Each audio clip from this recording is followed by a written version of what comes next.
Welcome back to the YouTube channel Malawi and Cameras. Guys, really sorry guys. Pano kwambiri ndinali ndi busy choti sinkanakwanitsanso kuchitira mwina chifukwa busy madziwa pa moyo wa munthu basi. Moyo wa munthu umakhala kuti zochitika zambiri. Ndi mosataya nthawi lero ndithu kumano tikutsimikizeni kuti tafika tsopano and zochitika zikhale ndithu zikuchitika nthawi zonse mwonga mwa nthawi zonse ndithu tizipasana ma update. Lero tiyeni tipasane mango update yokhuzana ndi ku Gaza kumene kuku kipeni kenako tikupasani sona update yokhuzana ndi ku Russia after in the next video. And chimene chikuchitika ku Gaza pano tikudziwa kaleso mwina mumathakuso kuona mene madilo aja anaendera kuti ayi pali ma condition yokwana 20 ya mukatsatira amene wawo ndithu zitheka komano tinalekezerana pakuti pa phase 1 peace deal phase 1 gawo loyambirira linali ndithu litatheka, agreement inali itatheka anthu kenako anayamba kupatsana akaida kwamba kusindisana iyayi Hamas ndithu kugonja iyayi okay tengana koma remember kunena kuti ife ndithu tinakuwuzana kwanza kuti ngakhale zikuchitikazi Trump akufuna kuti zinthu zizitheke kuti nayenso payekha alandire chikho Nobel Prize chikho choti iye ndi munthu wamtendere kwambiri. Iyeyo amakonda mtendere kwambiri, amasova nkhondo kwambiri. Iyeyo target yake ndi imeneyo. Pamene kumbali nayi ku Netanyahu Israel iyeyo sikuti iwo akugula nawo zimenezo, they're not buying it. Iwo ndithu chimene akufuna chake kwambiri, chimene akuchifuna iwo nchonena kuti akuti achotsa anthu onse aja mpaka ndithu maiko enawonso Jordan chani uku Lebanon, Syria mpaka nakafika ku Mecca kumene ndithu apange Greater Israel akufuna ayeretseko iwowa. Ndiyeno definitely mmene zikuyendera anthu akukhangala ali awiri chonchi Trump komanso Netanyahu, komabe zipeza zikumapeto kwakeko ndithu pena pake ndithu akolana ndithu tinatsimikiza pano kuti sizophweka ngati mmene mukuganiziramo. By the way, deal ili choncho ili nkati kuyenda phase 1 isidachoke kupita pa phase number 2. Chifukwa chani? Chifukwa pali zingapo zimene timati zotsamwitsa. Choyamba chotsamwitsa ndicha Israel mu 2023 inapanganso kaguluso kena ka zigawenga, koma kagulu kamene kaka sikochokeraso kwina yayi, koma kaguluka ndikochokera ku Palestina komweko. Pali anthu ena ake anthu amene amakhala ndi dziko lawo koma dziko lawo salikonda. Olawuza kuti muukire musokoneze dziko, iwo ndithu ndalama adzalandira ndi kusokoneza. Pali anthu ena ake ndithu even amatha kugwira ntchito ku immigration ndithu magwira ntchito ku immigration kuja ndikumapereka ziphuphu, ndikumapereka like ma passport kwa anthu osayenera kuti alandire ma passport. Pali anthu ena ake amagwira ntchito ku lands ko oyang'ana Ministry of Lands ogwira ntchito za malo izi, koma chifukwa chadyera, chifukwa chokonda ndalama amatheka ndithu kupereka malo ndithu malo kuma anthu ena amene sali oyenera kuti agulitsidwe malo. Chimodzimodzi dziko lililonse kumapezeka zinthu ngati zimene zozo.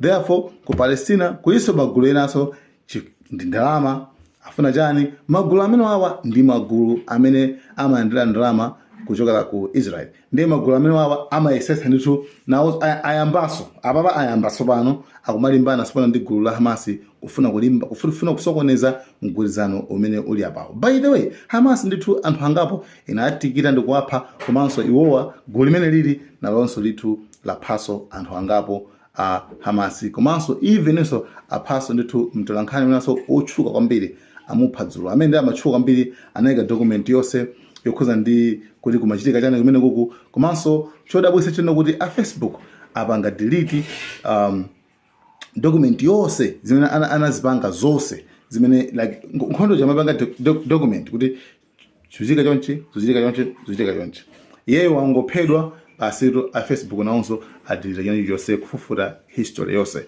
zimene anthu zikuwaketsa kuti mupanga bwanji kodi zinthuzi. Ndeno iwowa ndithu izizi ndi zimene akuchita ndithu kumene kuku ndana kuti pali ziwiri zotsamwitsa. Chosamwitsa chimodzi ndi chimene chichi chimene gulu lina limene linapangidwa created limene analilenga ndi Aisraeliwa, komano anthu ake ndaku Palestina kumeko ndikumapasa ndalama kuti asokoneza. Ndi gulu lija mu 2023 yeah linalipo ndithu koma pano patsopano I think alipanga fund nde lili very active tsopano kusokoneza zochitika chosamwisa chamba chimenecho. Chosamwisa number 2 akunena kuti muma deal awo aja amene amanena kuti okay ifeyo kuti okay muma deal awo aja anana kuti tibweretsereni yani anthu amene ma captives amene munawagwira aja amoyo ndi akufa, right? Chabwino ndi pamene abweza amoyo abweza kukutsala akufa akumati akamabweza kumapezeka kuona kuti ena sakumachana ma DNA sakumachana kuti uyu si wathu mukuti pasa anthu omwalira amene sali athu.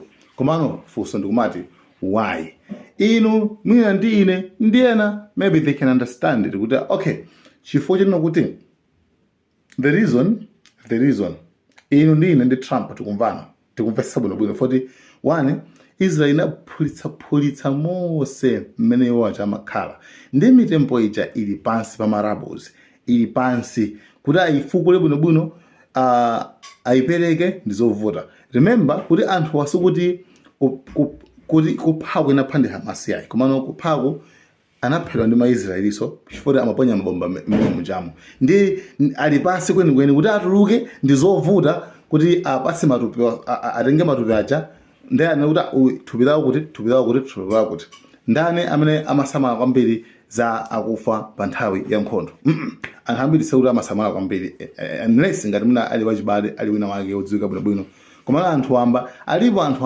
alipo matupi ambiri even ku Palestina kuja amene ndithu sakudziwikaso basa nango basa pamene afirapo ndipo pomwepo basi panango tsala ziujeni zimachani zimene zibasi zima skeleton zimachani basi komano awa somano Israel kuno kuti ifiniyo tipasa ndithu matupi amene wawa ndi akuyesesa kudiga kutere komano zinthuzo zikutani zikukanika komabe pali mbali ziwiri ndi ngati wo zikukanika zimene zizi tufati yangane reaction kuti Trump akuganiza bwanji nanga Israel akuganiza bwanji pano pali kusiyana. Israel akuganiza kuona kuti ife ndimoti batsatu makomanda kuti batsa ndiye kuti ife nkhondo iyi ndoti tiphasola zimene takugwizana zicha like nkhondo iyi izipitilira like madilo aja mapangano saja taphwanya mwaphwanye nzimene amafuna ife tinakuwuzani bana kuti iwo sakufuna zinthu zichitike koma Trump akuti bwanji Trump ali very reasonable. Trump akuona kuti zinthu ndizovutirapo chifukwa anthuwo ali pasi chanchani komabe tayamikirebe kuti akuyesesa kwambiri Hamasiwo kuti abweze matupi onsewo. Trump chimene akuyang'ana Nobel Prize kuti mene apa pati izithekezi andipatse chifukwa Israel ikuyang'ana kuti nkhondo ipitilire nde pali kukhashana tamuvini Trump zimene akuyankhula. So we have the living hostages all back. They returned some more today. It's a gruesome process. I almost hate to talk about it. But they're digging. They're actually digging. There are areas where they're digging and they're finding a lot of bodies. Then they have to separate the bodies. You wouldn't believe this. And some of those bodies have been in there a long time. And some of them are under rubble. They have to remove rubble. But there are graves, and some are in tunnels that died in tunnels that are way down under the earth. Umandimene mamvera Trump muja. That means yeja akumvesa situation ndiyo vote lapo 2022. Mina nearly impossible kuti izo zichitidwe covered.